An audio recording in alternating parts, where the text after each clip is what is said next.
Hi there. We're continuing our journey through the Psalms. We're in Psalm 105, and Psalm 105 in the Hebrew lettering system is Psalm Kuf He. Kuf stands for 100 and He stands for 5.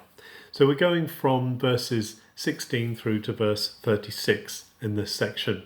And here the singer sings really about the journey of Israel from the time of Joseph going down into Egypt, through the growth of Israel in Egypt, and then through their rejection, and then the coming of Moses and the deliverance of God by the oppression of plagues upon the Egyptians. So in verse 16, it says that there was a famine in the country. We're kind of taking a step back, actually, in time, back to the time of Joseph. So it's telling about the famine, the ra'av that there was in the land, and all the food went. But he sent someone ahead of them, Joseph, who went into slavery, was sold into slavery, and his feet were kept in irons, barzel in Hebrew. It was kept in chains, and this is an amazing factor about God's guidance of His people, is that although Joseph was the victim of evil and oppression, God turned it around. As Joseph himself said, you thought you did this for evil, but God turned it around for good, he says at the end of Genesis.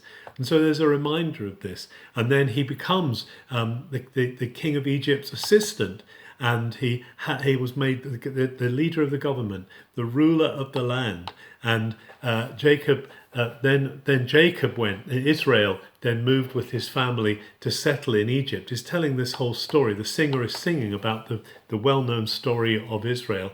And then they had many children, but this meant that the Israelites were despised by the Egyptians, and gradually the Egyptians came to hate the Israelis and to oppress them.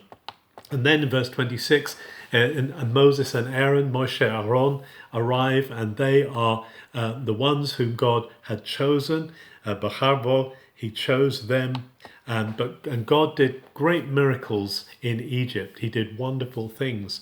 Moftim, he did through them, things that were amazing to see. And then it kind of enumerates the different plagues that were coming upon the Egyptians. The darkness, the blood in the rivers, the killing the fish, the frogs, Sephardim, and the palaces overrun with them, flies coming, gnats, hail and lightning, all of those terrible things that came upon the Egyptians during that time of plague. And then locusts coming, Arvim came and just devoured all of the crops. And then lastly in verse 36, killing the firstborn, called Bachor, all the firstborn of Egypt. And of course that leading into the time of the Passover.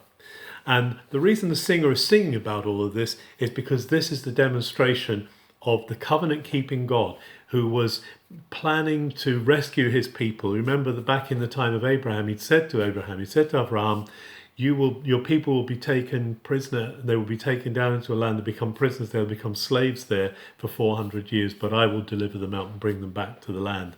So this is the song that really is the celebration of God's faithfulness, of God's keeping power. We know these stories so well, but to remember what Joseph said, what you intended for evil, God intended for good, and he saved many through this process, through what he did. Let's be thankful that God is in control, God is in charge, God knows what's happening, and he will turn all things to his glory, he will turn all things to his advantage at the end of the day. Have a good day.